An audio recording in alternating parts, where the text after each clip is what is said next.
Welcome to Principling in Place, Leadership During Times of Crisis. Joining us tonight is NAESP Executive Director, Dr. Earl Franks. Thanks, Katie, and good evening. On behalf of the NAESP organization, I welcome you to this special edition of Principling in Place. At NAESP, we stand in support of principals who are responsible for leading school communities and maintaining a positive school culture, even during these difficult times. Already having to deal with the impact of COVID-19, as well as working to address systemic racism and racial equity, you are facing enormous demands to meet students' needs and navigate your schools through turbulent times. Yesterday's disturbing events at the nation's capital poses another challenge as you help students and staff process all these distressing incidents.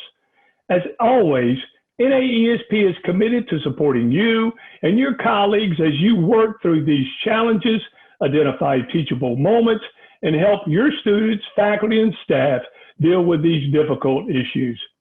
To that end, we thought it was important tonight to host a Principling in Place forum to provide the opportunity for principals to connect with one another, help process these events, and share ideals and strategies for leading school communities and maintaining a positive school culture even during these difficult times. Let me be perfectly clear from the beginning. This is not a political forum. NAESP is a bipartisan organization. We are here tonight not to discuss political philosophies or political candidates. We simply want to focus on supporting principals with ideas and strategies to help your students and school communities. We respectfully request that you refrain from posting political comments in the chat box. Let's all work to lift each other up, as the job of being a principal is hard enough just dealing with the educational issues. Thanks in advance for your assistance with our requests. At this time, before I turn it over to this distinguished panel who have graciously agreed to assist us at the last minute, I want to especially recognize NAESP President Kimbrell Barbosa Lewis and NAESP Vice President Dave Seckler for joining us in tonight's discussion. Without further ado, here is Dr. Andy Jacks, Senior Fellow for the NAESP Center for Advancing Leadership, and he'll introduce our other distinguished panelists. Thanks again for joining us. Andy? Thank you, Dr. Franks, and welcome everybody to another special edition of Principling in Place, where we try to connect all of our members across the country to share best practices and really our experiences and insights, but ultimately to learn how to be better school leaders. And especially like in this case, I really want to give a shout out to Dr. Franks because he has made it so clear that we want to provide support in real time for our school leaders, not something that you're going to think about 5 years, 10 years, next year, but right now we're going through these situations. And, you know, we always talk about different crises that are out there, and a crisis doesn't come just when it's convenient for you. You know, it's school leadership is happening all the time, and leaders have to lead, even when it's not convenient. You know, you have to always be ready. And it's not like, you know, it's on your agenda that I'm going to deal with crisis at 2:30, right? It's happening all the time. And most of the time, it happens multiple things at a time. You know, we have a pandemic, and we're dealing with, in this case, national issues. It could be local issues. And in a lot of ways, as we talk about tonight, I want you to think about all those situations you've had in the past, things that may be coming in the future, nationally, but also locally. You have these local issues that happen all the time in different forms. So thank you for joining us tonight. So in our group tonight, of course, you have Dr. Franks and I, and we have special guests here. We have NAESP President Kimbrell Barbosa Lewis and NAESP Vice President Dave Steckler. Big shout out to them. Thank you for your leadership. You know, NAESP is one of the longest standing organizations to support principals and all types of school leaders and aspiring leaders. So thank you for your service. We also have fellows from our NAESP Centers for Advancing Leadership with Dr. Kevin Armstrong. There he is. We have Ms. Jessica Cabine. We have and we're twinning. Jessica and I are twinning. Yeah, we got our NAESP swag. We have Dr. Ryan Daniel. All right. And we have Dr. Andrea Thompson. So thank you all for joining us tonight. Appreciate you. So in our session tonight, it's going to be sort of a panel format. We're going to propose different questions. And we have 3 questions tonight. So it's not a long list of these different topics. We want to gain insight from the wisdom in our panel, but we also want you to participate via the chat. And when things come up in the chat, we may pull those out for more questions. So if you have questions in the chat box, please throw those out there as well. We are recording this. We will present this later for all of our members as well. And so we're going to ask our panel to jump in with some insights or stories or suggestions that others may learn from. So in the first question here, critical question, what should principal leadership look like during a time of crisis? Wide open question right here. What does that look like for you, situations you've been through, and what should it look like for others? So in the group, if you'd like to raise your hand virtually or in person, I'll call on you and we can go from there. So what do you think, group? What should principal leadership look like during a time of crisis? Dr. Armstrong. Yes, Kevin. Leaders lead, buddy. Leaders lead. Let's go. Yeah. What you got? I felt like I was in school. I was waiting on someone else to raise their hand. But anyway. Yeah, right. I'm gonna start calling on people. So watch out, because I do. I will too. So just if you avoid eye contact with me, I will call you on first. Right. So. Right.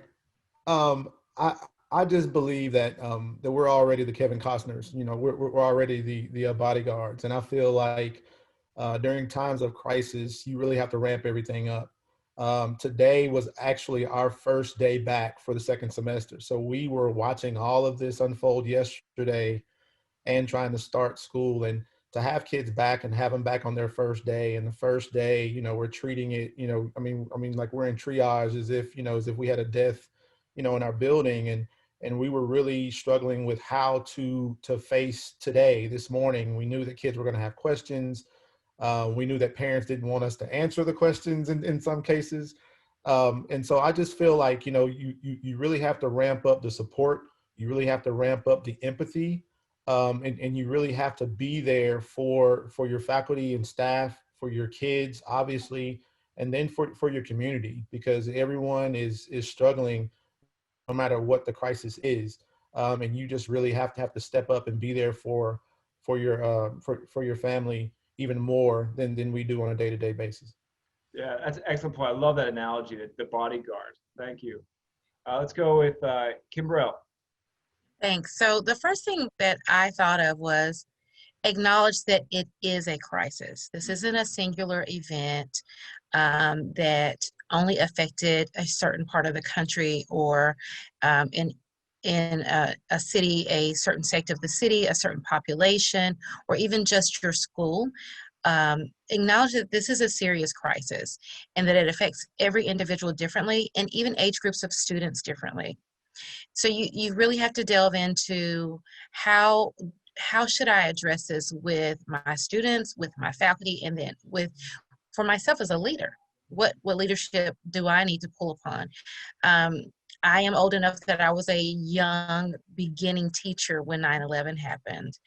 And I remember being in my classroom with young students, knowing as we arrived at the school, this had just happened, and never having an acknowledgement from administration. I had a very strong administrator, very strong principal, but it was never acknowledged.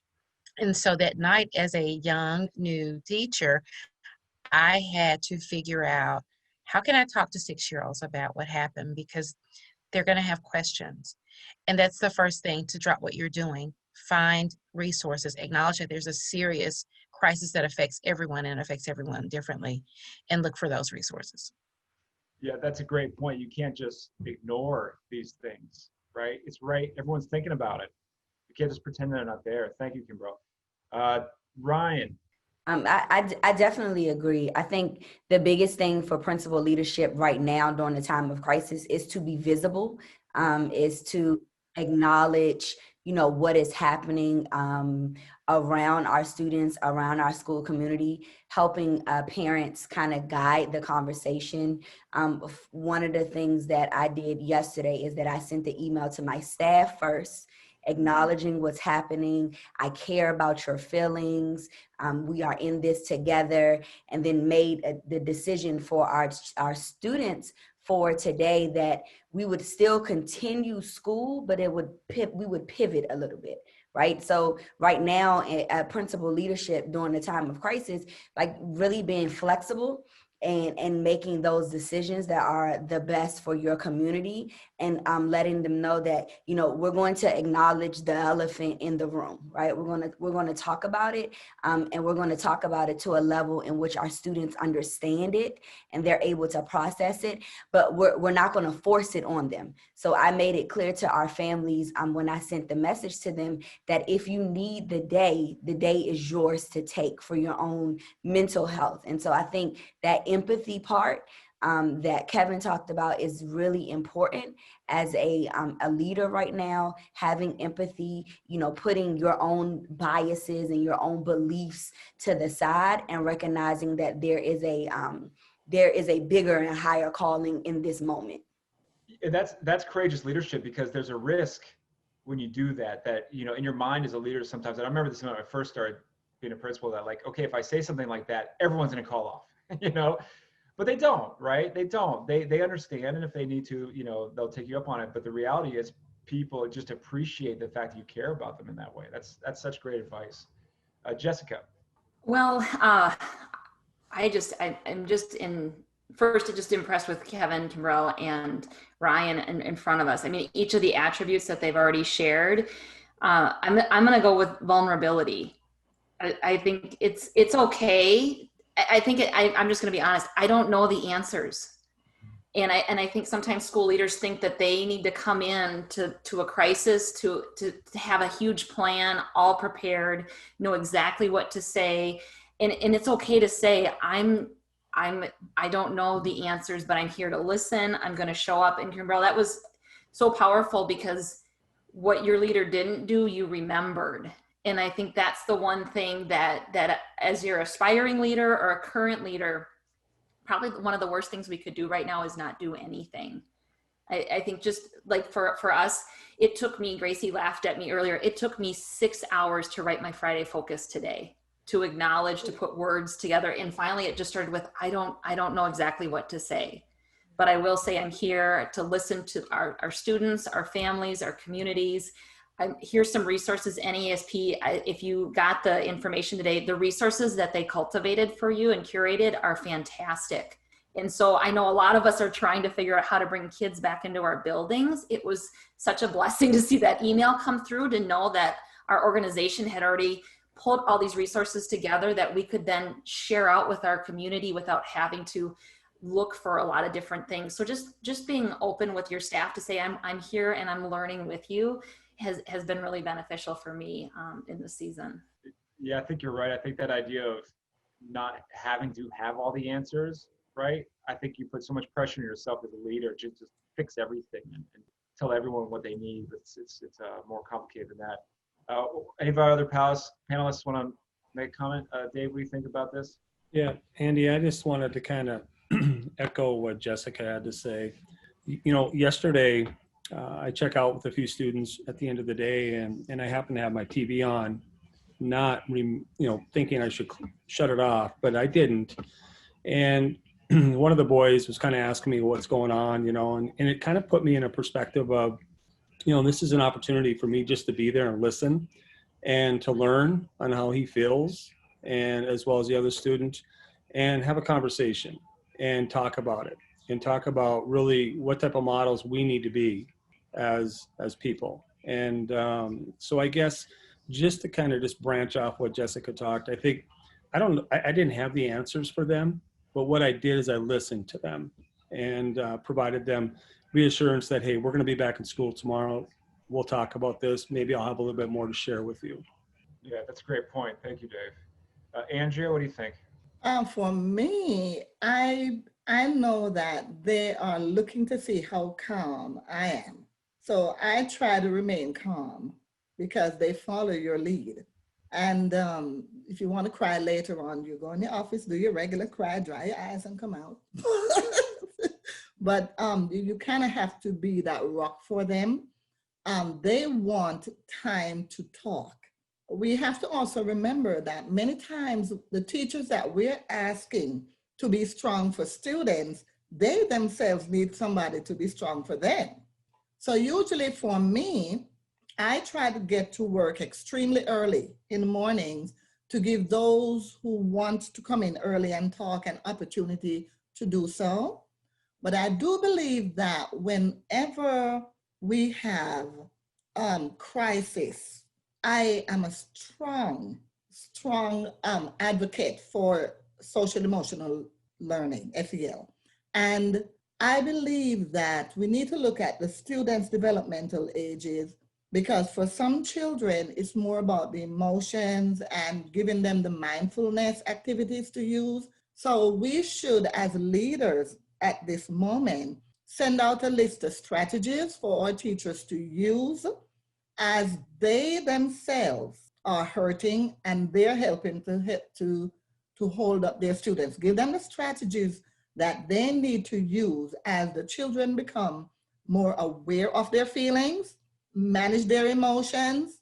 The older kids want to critique what went on. So let them critique it in terms of the SEL competencies. So that is my recommendation.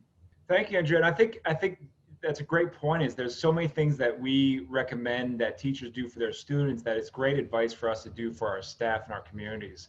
You know, just that idea of being there, being around. You know, when crises are happening, you cannot be stuck in your office. And I just want to say there's a reality of this position, this job, where you have to manage a lot of behind the scenes stuff that's happening, and especially on certain situations. And there's a danger of you being stuck in your office that whole time managing these problems, not out with your people.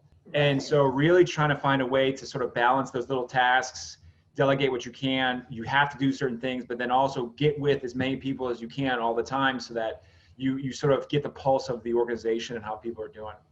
Jessica, is there any comments in the chat box I see that I see one from Will here. Andy, while you're looking at the chat box, I just want to follow up on this. I was a principal during 9/11, and I'm wondering, for those of you that are virtual, you're not face to face in your buildings. Does leadership during a crisis look any different? Absolutely. So I'll start. We are fully virtual. And so today was definitely hard, right? Because this would have been the day that we were at the front door, greeting the students as they're coming in, loving on them, checking in, reassuring them that this was a safe place. And so that part was missing. And I think that in this new normal that we're in, it's very important for me as a leader to be very visible. And so one of the things that I've implemented in my leadership is that I do daily live morning announcements. And so those are my opportunities to stay connected, set the charge for the day, motivate, encourage the students.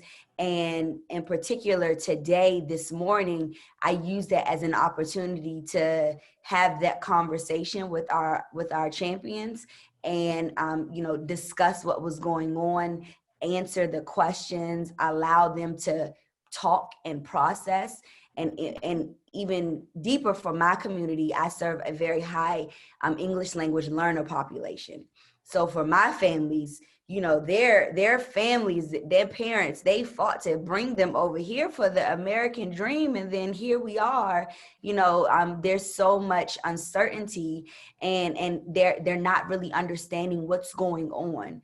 And so I think that at this point in time in the virtual setting, that it is very important for leaders to find a way, whatever that way is, to stay connected with the community by any means necessary. Right, and I want to throw a secondary question, follow up with Earl, knowing your community, right? How is that component of knowing your community, knowing that virtual experience is happening right now? How do you piece all those things together so that you're processing how to support these families also being virtual too, right? Who else is, anybody else virtual, all virtual? We've got a hand raised in the chat with a participant. Are they able to share out? I don't know. Maybe I saw Ed's hand was raised. Ed, maybe you can type that in the chat and we can share it. Yeah, definitely if they type it in. Thanks, Kimbrough. Yeah, I think Jessica was I interrupted Jessica actually looking at the chat. I'm sorry. No, we've got that cut off, but it looks like Kevin has his hand raised to add in now. Kevin. Yes, we just like Ryan, we are full virtual as well. And I will say this, as a principal, I'm big on relationships, and it's tough for me because in the mornings I love walking the halls, and I'm used to seeing certain kids when I turn certain corners, and if I'm looking for a kid, I know where to find them. And so on days like this, I would have definitely made sure I was visible earlier and walking the halls and checking on kids. And so, for example, I'm able to see 80 to 90% of, let's say, 7th and 8th grade in like a 3 to 5 minute window. I can tell. And as principals, we can kind of feel the pulse of the building just by walking down the hall. You're not able to get that same connection through a computer because, kids can fake it. You ask kids, how are they doing? They just put on a fake smile and they say that they're fine. But I think face to face, I'm big on body language, and body language, tells me a lot, and you're not able to get that same vibe from kids through the computer screen. Yeah, that's such a great point. And I know one thing for me, I feel like, we've been in a crisis all year too. And so one thing that's helped me this year was making sure that people have my cell phone.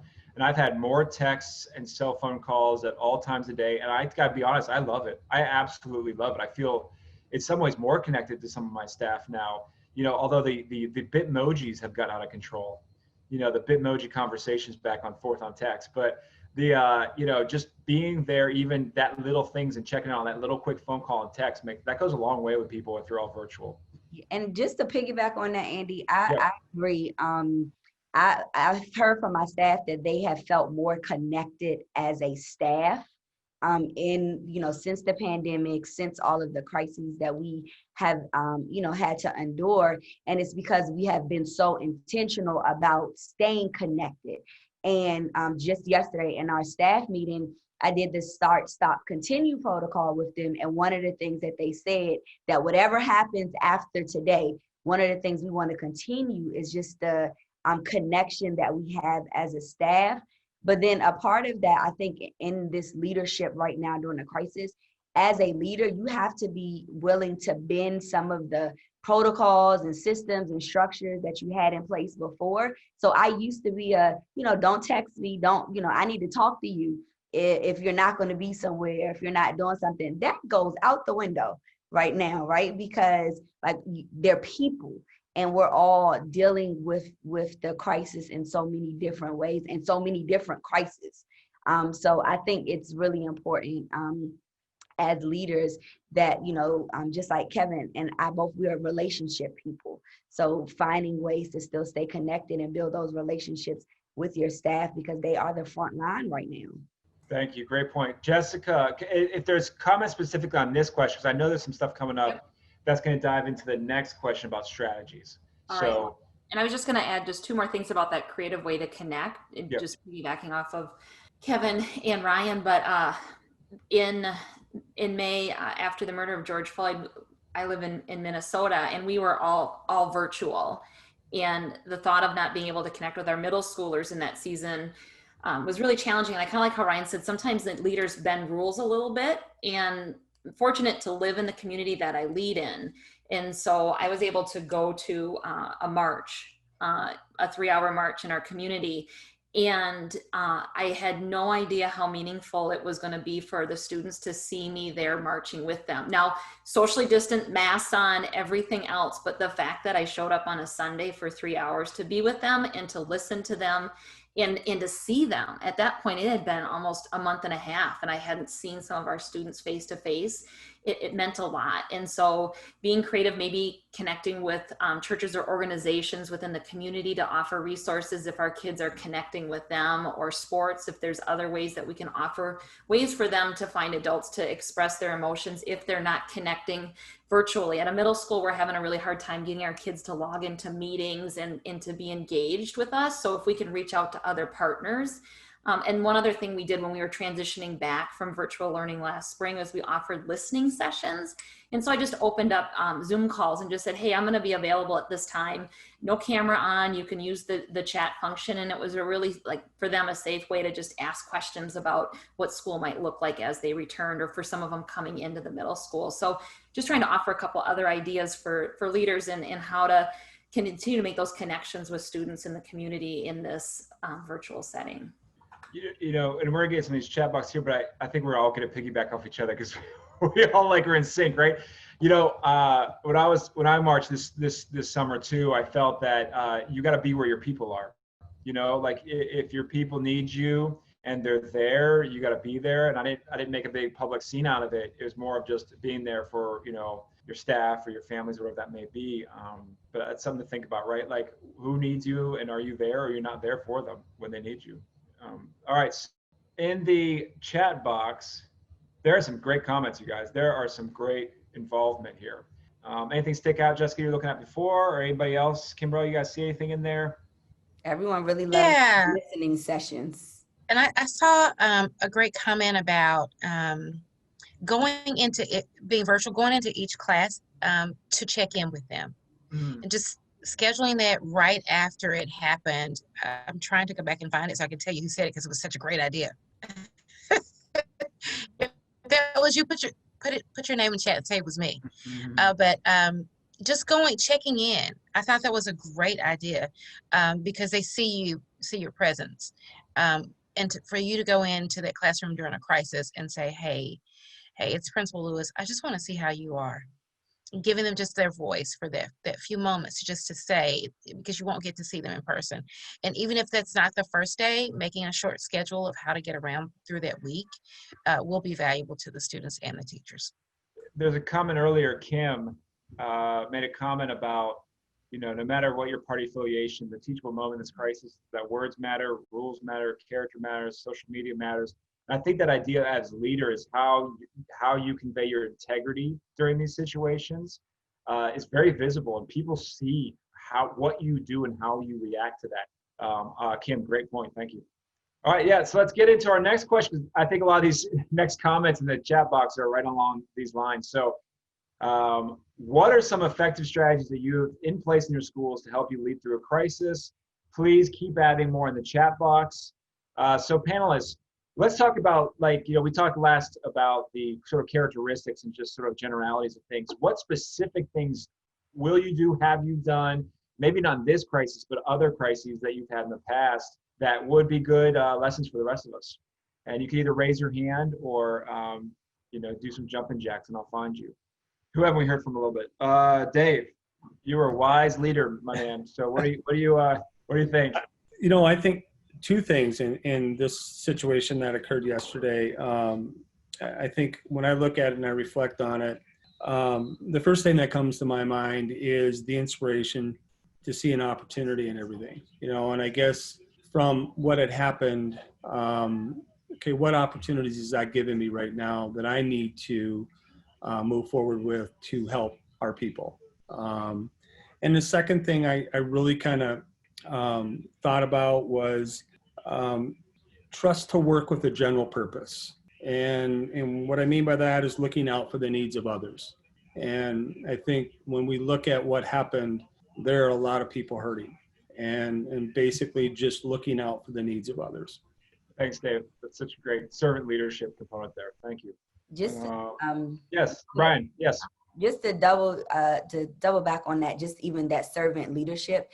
I think that if we haven't learned anything as leaders since from March until now, is that you know, if service is beneath you, then leadership is completely above you, right? And I know it may sound real cliche, but that's just the truth of it. That if you are not able to really get down and dirty with your staff right now and understand, you know, the challenges that they are going through, then you really can't lead. And so one of the things that I do, I teach at my school. I teach every Wednesday. My secretary, she gets mad at me every week because she's like, can't we find somebody else? And I'm like, no, because this has helped me understand how I can support my staff when it comes to the distance learning challenges. So yesterday at the staff meeting, when I was sharing my frustrations with Smart Suite and Peer Deck, they were like, do you get it? I said, yes, I do. I understand why you're struggling, right? And so I think that, you know, it's important as leaders, that we understand that the biggest part of our work right now is serving others, serving our staff, serving our school community, and but understanding that it can't take everything out of you. Like it can't drain you, because if you have nothing left to give to your building because you've poured everything out, then you're no good for anyone, right? So I think with that, when you're building the relationships with your teams, it's really important to create the community within your staff that, like, we look out and we care about one another, right? So if they notice that, I'm stumbling a little bit, okay, Dr. Daniel, how can I support you? Right? Because I'm so willing to support them and serve them, right? And so I think that's what makes a school really great, when we're all looking out for one another. Absolutely. Thank you. Kimbrell. Yeah, I just wanted to share that utilizing our crisis team, and that looks different in different settings. And there was some sharing about that in the chat as well. Not for this particular crisis that we're experiencing right now, but this time last year, I was experiencing an extreme crisis at my school where we lost a teacher in a very tragic way. And I was at a board meeting. So I was not at my school, and actually had to pull in the crisis team remotely from the airport. And so you have to know who you need on board at your school. And so in that case, we needed school psychologists, we needed our social workers, we needed to really ramp up how we did our, we transitioned from morning meetings to meetings in the classroom to do restorative practice. So we had a restorative circle so that we can talk to students specifically about the loss that they were experiencing and losing our teacher. And so you have to be able to know, and I can be there for my teachers and I can be there for my students, but I also need help in doing that.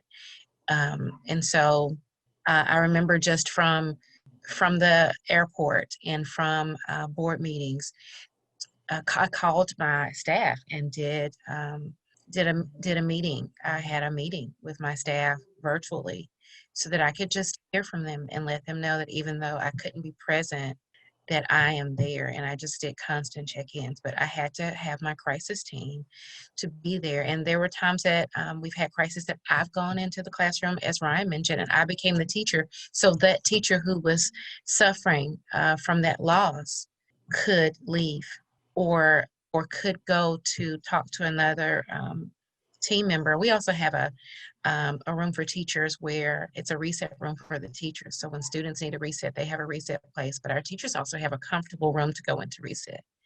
And so when they are experiencing a personal crisis, where I can go into their classroom and say, hey, go take a break. Please go reset. Just go take a minute. Just go sit in a comfortable chair and cry it out, read whatever you need to do, and I'll teach the class for a while. And so I think it's important to do that and to have that in place. Great points. Thank you. Thank you. Such great advice. Jessica, can you clarify? You made a comment in the chat box about clarity for communication, and I think I know where you're going with that. I think it's such a great point. So can you talk about that? Yes. Our mantra this year is clarity is the antidote to anxiety. So if you're going to be anything right now, be clear. And I think that's been really I'm learning from other crises in our building that I either wasn't clear in my communication, I didn't do it soon enough, I waited, or it wasn't consistent communication. So things that we've done this year that I think are just systems is that we do a Wednesday check-in with all of our staff. It's a Google form. They let us know how they're doing, if they're doing okay, if they need some support, if they want a phone call. And then they can ask any question and they know by the next Monday we'll respond to it. We do a Friday focus every week that provides resources. We just want to continue to be really clear with how we're communicating. And I think that just really decreases people's anxiety about what's going to happen next. And I know with all of our transitions through all the different hybrid, in-person, remote, just being open and honest about what we know and what we don't know and what we hope to find out is almost better for staff than trying to give them an answer.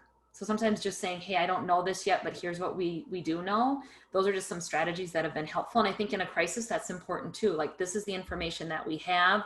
This is what's still forthcoming. And then when it's all over, coming back together and saying, this is what we learned from this. And this is how we'll grow and move forward. Does that help, Andy? Yeah, no, I totally agree. I mean, that clarity component of, helping people make sense of very complicated situations and really reducing it down to very simple, important information really goes a long way, and people appreciate that. I think it's such a good point. I'm gonna tell a little strategy, then I'm gonna go to Kevin next. So a little heads up, Kevin. Morning. And then we'll go to Andrea after that. One of the things I do is, this is for a school shooting, one of the national ones, not a local one, but after that, the staff was extremely concerned about just what we were doing and were we doing enough. And so one of the things that I did was I met every single day with my staff in a full staff meeting. When I mean staff, I don't mean just teachers. I mean everything from custodians to teacher assistants to secretaries to everybody. And we met every single day. We met in our library and we circled up. So it's almost like a restorative circle where we had all of our staff in a circle. I was in the circle, like in amongst the circle with everybody, not outside of it as a leader. I was just in it with them. And I wanted to make sure that they felt that I'm in it with you. My safety and your safety are exactly the same importance. And I was trying to be very open and actively listening to any strategies that they could come up with that we could maybe do. And instead of saying things like, no, we can't do that. No, we're not allowed to do that. No, we can't do that. I would try to give insight on things, but then I would say, I'm gonna see about that. Let me try to do that. Let me see what I can do. And I think it's so important for leaders to do some follow-up if people need things and if they need help, because your follow-up just creates that higher sense of trust and furthers that relationship and makes them feel safer. All right, Kevin. For me, it's just about being transparent and just, however you're feeling, you are free to feel however you're feeling at the time. I will never forget my first year as an assistant principal. We had a student that passed away tragically, and we had scheduled a faculty meeting, an emergency faculty meeting after school. I walked in behind my principal at the time, who was going to address the faculty, and she got up in front of the faculty and said 2 words and looked at me and said, "Kevin, I'm sorry, I can't do it," and ran out of the room. And so I had to take over and give out, this news that was, that was tragic and devastating.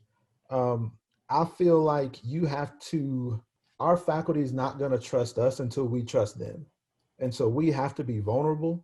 2 years ago, I lost my mom, and, that was a topic of conversation in my building. I went ahead and I just told them how I felt during the time, what I was going through, because I'm not the only one that was going through something like that at the time, or has been, or will go through. And I feel like it's really opened the door for some courageous conversations with people on our staffs when we are upfront and just as transparent as possible. And so for me, it's all about transparency and just being vulnerable. We don't always get it right. We get it wrong. And when we do, we apologize. If we're going through something, just say, hey, currently I'm going, you don't tell all your business, but, currently I'm going through something and, and I'm working through it. But I think that builds trust on a staff, and it goes a long way during times like these. Thanks for sharing that personal story, Kevin. I think that, them seeing you as a real person, and it's scary though as a leader. It's easy to say that, right, Kevin? It's easy to say just be vulnerable. It's not so easy. Like, literally, have you cried in front of your staff before? I have. I'm not. I don't do that too often in my own life, but I have. Hold on now. I didn't say all that, Andy. Hey, I have. I'm being vulnerable right now, my man. I'm just saying I have, and I don't do that. I'm not. In general, I don't. Stuff. But and I thought at the time it was like sign of weakness. But how many people came up to me and just appreciated how open I was. And you put these walls up, especially in these tough situations. But those walls hurt that relationship you have with those people around you. And so it's scary as a leader, but we just have to just put ourselves out there, and the dividends, So Earl, did you have any comments there, Earl? No, I've been asked to make a housekeeping announcement here just to remind everyone that we're using the webinar format, not the meeting function. So you cannot use audio or the video tab. You must use the chat. So please type all your questions and comments into the chat. Great conversation. Keep it going, Andy. Thanks, Earl. Andrea, do you have any comments on this one? Yes, what I've done, because I'm so PLC, I'm always working in groups and teams. We as leaders have to be so careful that we don't get burnt out, because then we're no good to anyone. So one of the things that I did in the past, each grade level had to come together and talk about, that was when the whole pandemic started, talk about how they were feeling and talk about the strategies they were using. And they had to do a video, so a PowerPoint. So the rest of the staff were amazed that some people were bike riding. We didn't even know they could ride, but the conversation shifted. It became more about coping strategies. And then people started connecting because it's like, oh, you take early morning walks, where do you live? And people started looking for similarities. We also have to be mindful that there are some staff members who live alone, do not have family, and they might not want to say it. So sometimes we have to put it out there and look out for them specifically. The same way we are asking them to do the same in the classroom, we need to do the same, find out who needs to talk after work, who needs to talk in the morning, and so on. So, so those are strategies that I've used because I have to make sure that I'm okay also. And I need them to draw strength from each other and to learn to lean on each other and to really share coping strategies. Yeah, absolutely. I think that idea that having all the work that you do on a daily basis over the years is that money in the bank, and you pull from that money whenever these situations happen, and that sense of organizational structure and support within those teams is so critical. And then there's these forums. I don't know, have you guys used different, I know you guys talked about a little bit, like online forums, so if people want to express that they have a concern, but they don't either maybe feel comfortable. It's like sometimes they if you ask them directly, they would say something, but like I have a big staff, and so trying to connect with all of them physically or even on the phone or something is very difficult. But if sometimes you throw a form out there or something, hey, just hit it up real quick if you need some help. Have you guys used something like that before? I have. I send a form out often on Mondays, and that allows me to strategically create my schedule and calendar for the week. I've learned that, maybe there was something that happened over the weekend that is impacting them. Sometimes they have just said, thank you for checking in on me, right? Or, I'm preparing to, move my daughter on Wednesday. So I may be a little distracted, but I'm here. And like, those are things that, that help as a leader, right? So now I know that maybe I won't drop into the classroom for a formal, observation. Maybe it's more of an email of, is there any way that I can support you today in your classroom, right? Because why would I want to create more anxiety on this staff member who already has some, and in the midst is still trying to teach students, right? And so those check-ins, just like Jessica, and there's a lot of people in the chat that have used different, just kind of check-ins and checkpoints, and just to kind of gauge, people's feelings and their emotions and what's on their mind and heart right now. Thank you. In the chat box, there's Ed has the Cougar feedback form. And a shout out to you, Ryan. Oh, thanks. Calendar presentation. Hi, Ed. Yeah, what's up, Ed? Will was talking earlier about how important it is that you are sort of embody your school community and they embody you. So how much what you do and what they do is so aligned, right? So that steadfastness, which is a little bit backwards what I was saying earlier about like crying in front of your staff. I was actually referring to a very personal moment, not a crisis. You don't necessarily want to be sitting there in front of everyone in a crisis crying, but just that vulnerability. So I thought that was a good point earlier about how, being steadfast with your community is so important. Andy, I'm looking up here. Francesca's added something earlier about during leadership team meetings, they identify staff members who are struggling and make an effort to reach out to them individually. So another nice strategy to utilize your leadership team to kind of distribute some of those needs. I just wanted to put that out there for people. It was a little bit earlier. Thanks, Jess. Something earlier my counselor actually did this morning. He sent an email out to everybody saying, hey, if you need me, I'm here. Remember that, we support each other with emotional issues and emotional things going on. We have to be careful what sort of comes to the students and, be more mindful of that. But that sense of your counselors, your school counselors can be a great resource for your staff as well as the students. All right, so I think we're ready to go on to the next question. And here we go. So, and keep sharing some ideas. We have about 12 minutes left in our chat tonight. Remember, this is just sort of an insightful sort of discussion about how to deal with crises overall. And what would you like to see in the work of NAESP and what it reflects that, let me say this again. What would you like to see the work of NAESP reflect that would be helpful for you in learning to be a better leader during a time of crisis? So how can NAESP help you? What can we all do as leaders together? Is it sharing more specific strategies, like very specific things you can do? Or is it more just help with like support going through situations, like maybe connections, like groups or something, like people to talk to? What are those things you need? So in the chat box, please write those things out for all of you joining along. And what do you think in this group, we need?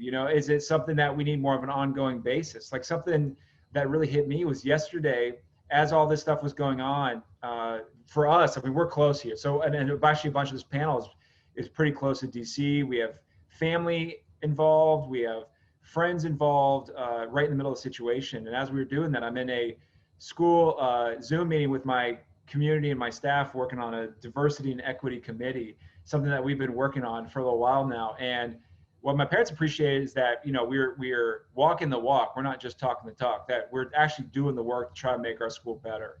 And so having those ongoing forums for your staff and your families to talk about issues made it so nice so that, when something was happening sort of in real time, it was natural. It wasn't like it was a forced issue to bring up.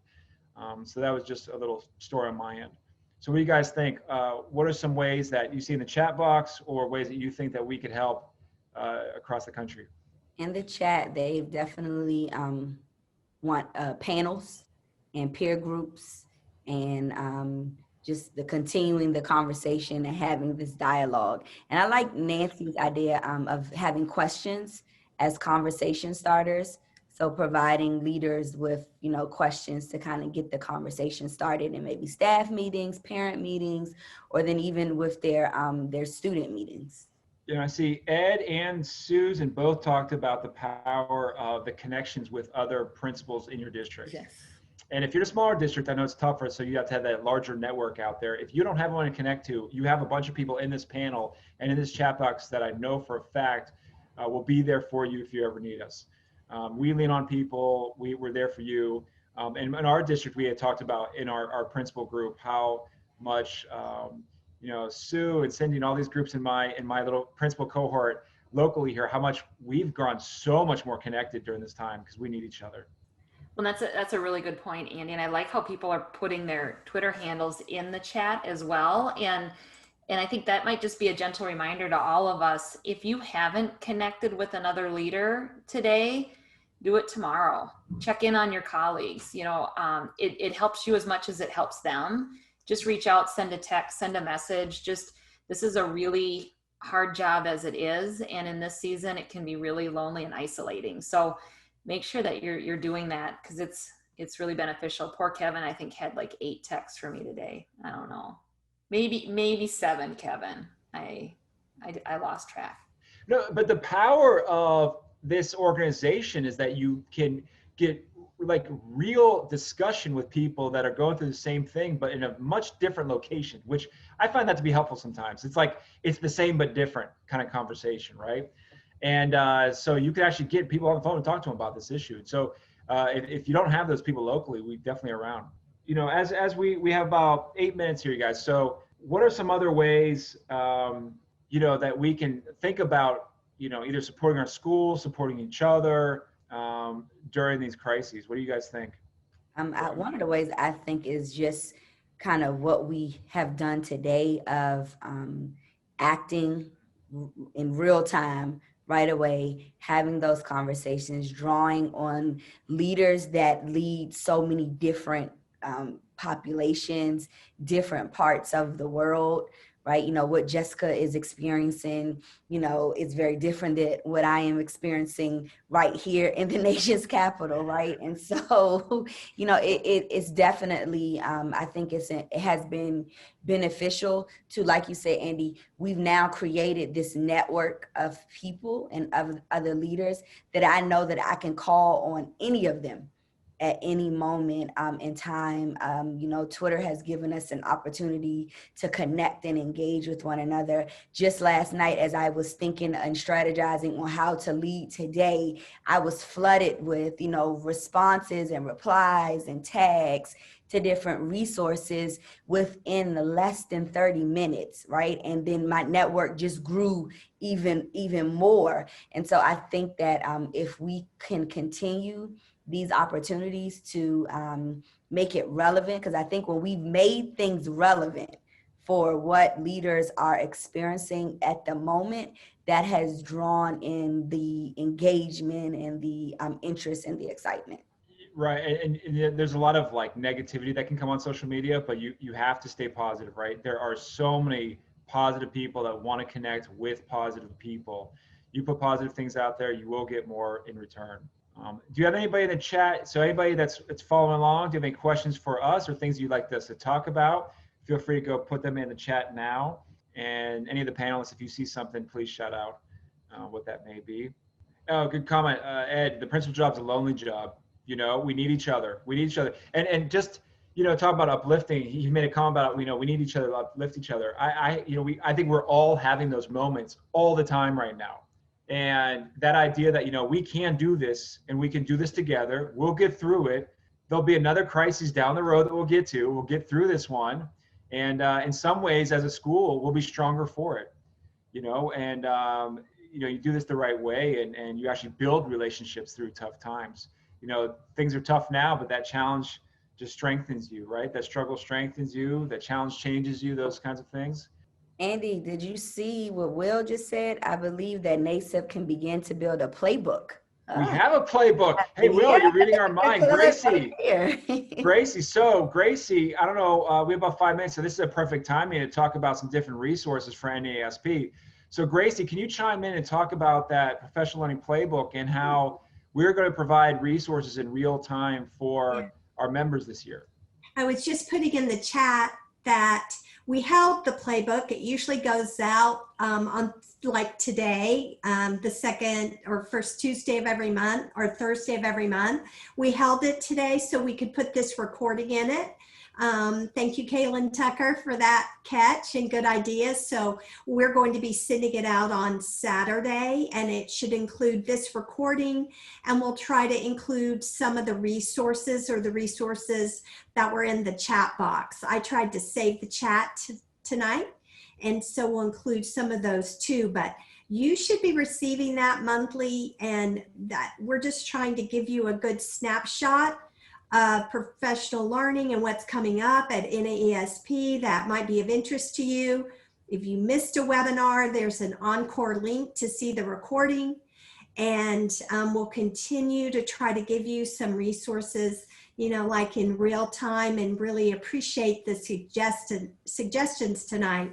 Very, very helpful as we try to be responsive and provide you with up-to-date resources that you need for your schools.